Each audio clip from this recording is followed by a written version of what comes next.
Hello everyone, you're watching Workday Rising live from San Francisco. I'm Bob Evans, co-founder and analyst at Acceleration Economy. I'm joined by Ash Noah, Vice President and Managing Director of Learning, Education and Development at AICPA. We're going to discuss how technology, specifically AI, is changing the role of the CFO as we know it. Ash, great to have you. Thank you, fantastic. It's really exciting to be here.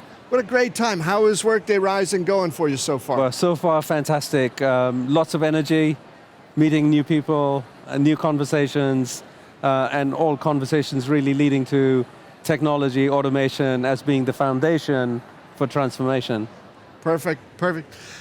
Ash, the AICPA recently came out with a compelling report called, From Scorekeeper to Futurist, The Journey to Finance 5.0. And I wanted to read a line from right near the top of that report, right near the introduction, because I think it sets a pretty aggressive agenda. CFOs lead enterprise-wide transformations, and they're expected to oversee finance teams capable of tapping into the power of AI, ML, advanced analytics, and other technologies to automate mundane tasks and augment value creation. That's a pretty aggressive agenda. Now, how is that playing out? It is an aggressive agenda, but it's also an unprecedented opportunity for finance, really. If you think about the technologies that have come about in the last 10 years, I've not been a CFO for 10 years now, but I wish I was a CFO now. These technologies are really enabling technologies.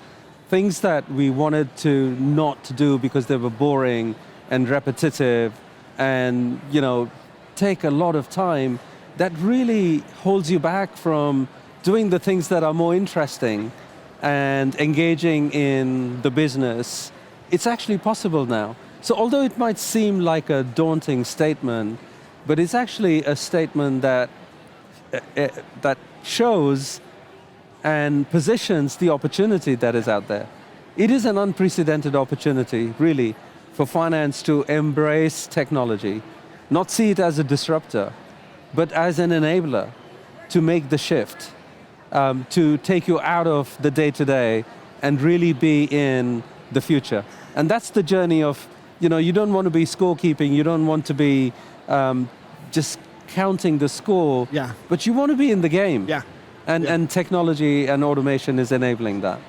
Well, Ash, I saw also in the report that you talked about 4 areas that the CFO is supposed to deliver on. There's customer experience, easy access to data, predictive insights, and risk management. I thought it was really interesting that for the CFO, customer experience was first on that list because fairly or unfairly, I'm not sure that traditionally people have regarded the CFO as on the forefront of customer experience. So could you talk about what that means and how that's changing? So the fundamental reason a CFO and a finance function exists is to create value and to preserve value. Finance have been really good at preserving value, and that's the whole aspect of risk management that you just touched upon. But to actually shift towards value creation, one needs to start engaging in the business model. On the top of the business model, the top dimension of the business model is customer value proposition. And now, unless a finance function understands our purpose, what is it that we are serving the customer? Why is the customer engaging with our organization? What are the reasons they have chosen us over competitors? What value do we bring to the customer? That is fundamental for finance to understand if they want to engage in value creation. So finance has always been in the box of costs and revenues. So costs and revenues are an outcome of the business model. And at the top is customer value proposition. Then there are relationships and resources that are used to convert raw materials and inputs into services or products. And then you have processes and channels. These are the other dimensions of the business model. And we in finance live in the outcomes and scorekeeping dimension, which is costs and revenues. Costs and revenues are an outcome of the other 3 dimensions, but the challenge is for finance to get engaged in the other dimensions and customer value proposition and customer experience being at the very top. Yeah, Ash, I want to ask you a question about culture and then come back to the risk management issue. Because at this time, over the past year, right, every conversation seems dominated by Gen AI and these other changes. You're talking about a major transformation, perhaps the greatest transformation the CFO profession has gone through. So there's all those issues you talked about, there's technology transformation, but I think you're talking about in some ways a mindset or a cultural transformation as well. What has to be in the CFO's toolkit to be able to not just acknowledge that, but deliver on it? So in our research, we've identified 5 key dimensions that enables a CFO to actually move towards value creation. So technical skills are what brings us to the table. So we have technical skills in finance and accounting. And we report numbers, we keep the score based on accounting standards, we follow the rules, and we create and curate reports that are used by investors, by banks, by the external stakeholders, but also used internally by management to make decisions, right? So that's a starting point for a CFO, the technical skills. But then we have to layer on top of technical skills, business skills. Right. Understanding the business. The closer you are to the business, the more you can participate in value creation.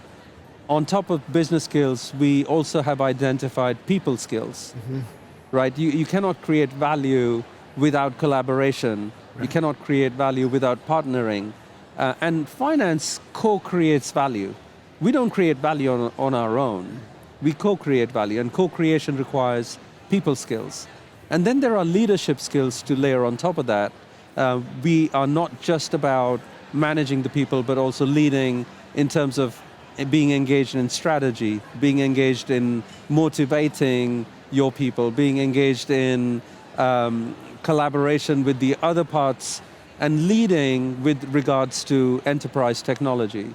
So there are leadership skills, and in the center of all of these skills, the technical, the people, the business, the leadership, are digital skills.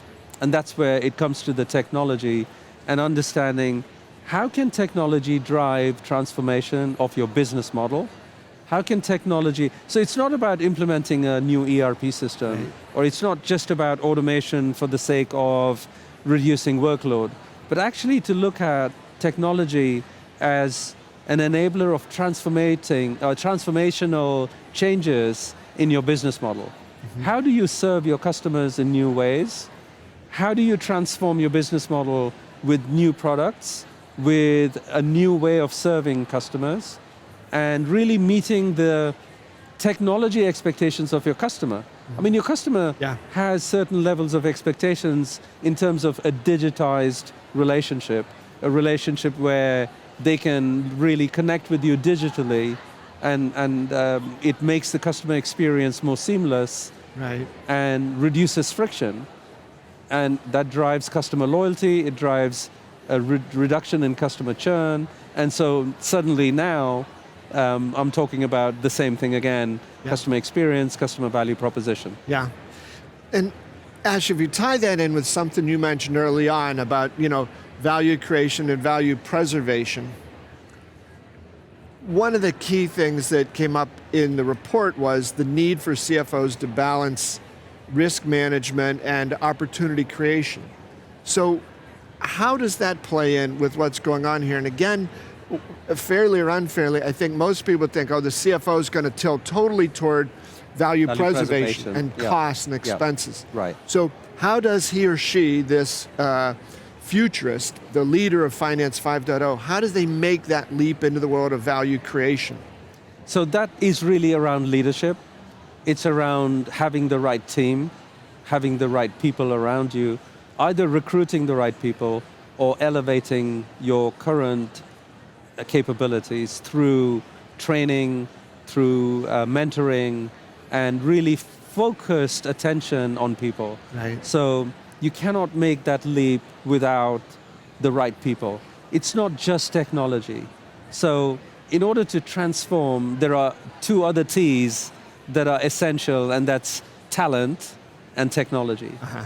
So talent plus technology will enable transformation. Okay. And so in order to make that leap from not just being a risk manager, not just managing the risks and preserving value, to make that leap into value creation, one really has to get the risk management process, the fundamentals of accounting, controls in place. We cannot let go of that. We have to be really very well anchored. And then you take that leap and you stretch out towards value creation. Because even to be recognized at the table that you can participate in value creating activities, you have to get the value preservation absolutely spot on. And once that's done, then you can start venturing out. But again, I would say technology, automation can really help even in the risk management area.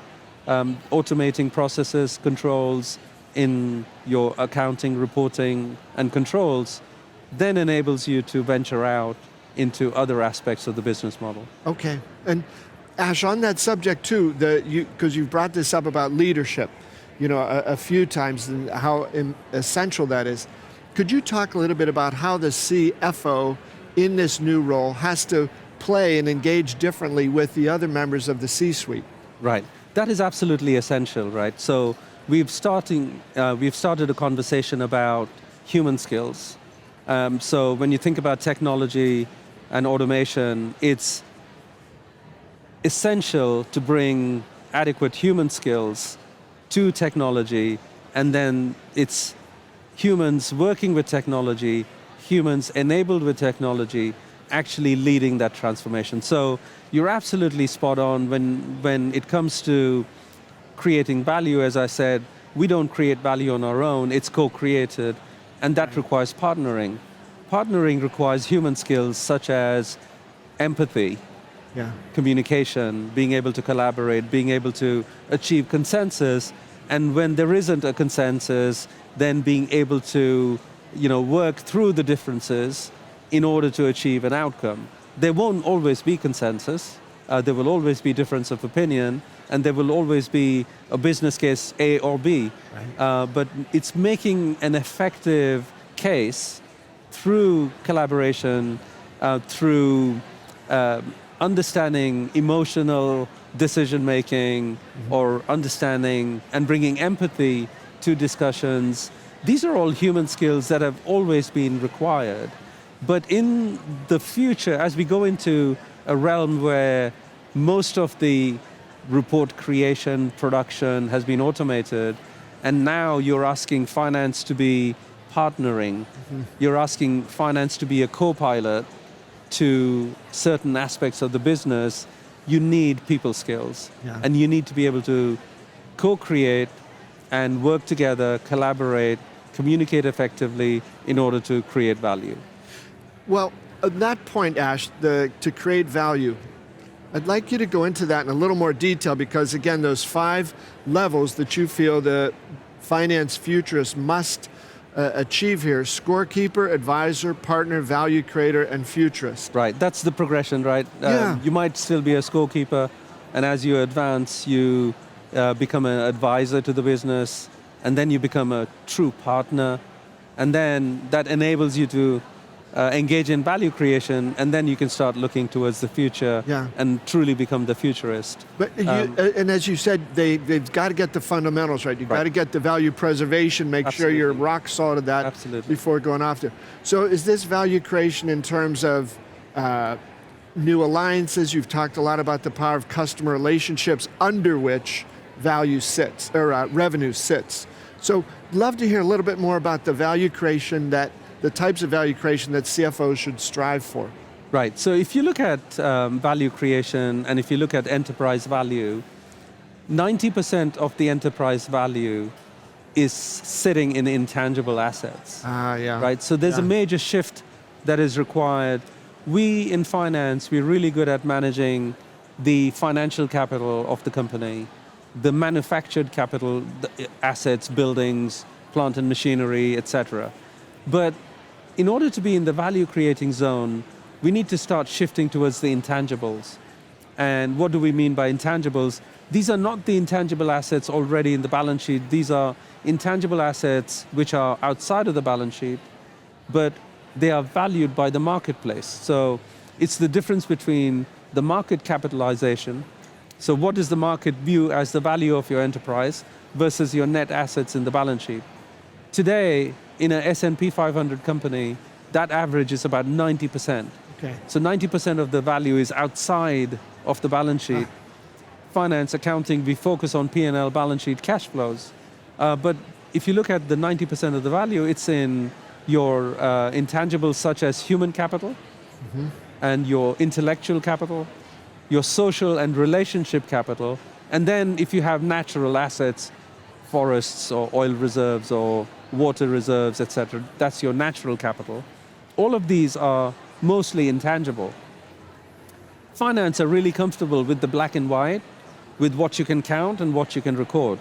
But the value creation is happening in, like you said, customer relationships. Yeah. Customer relationship has an intangible value, which turns into a tangible revenue every year, but that's where the engagement is required. Right. And finance needs to be able to deal with ambiguity. You cannot put a precise value on this, so you might have to put a range of values.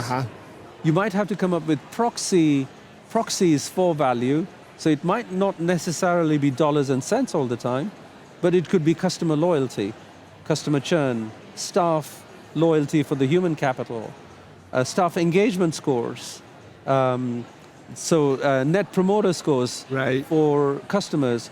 All of these are proxies for value creation, but we have to start understanding, how does NPS affect revenue? Yes. How does NPS drive business growth, new market penetration? What are the customer requirements in a new, different market, which might be quite different to your core market where you operate? So these are all the dimensions where finance needs to get involved beyond the tangible assets, moving into intangible asset management. Well, Ash, thank you so much. It's been a great conversation. I think you've given everybody a lot to think about and really have outlined the path that CFOs need to take as they want to move from scorekeeper to futurist and the journey to Finance 5.0. Thanks so much for the conversation. Thank you very much. Thanks for having me here. Thank you. Sure. And folks, thanks to those of you who are watching. You're watching Workday Rising live from San Francisco.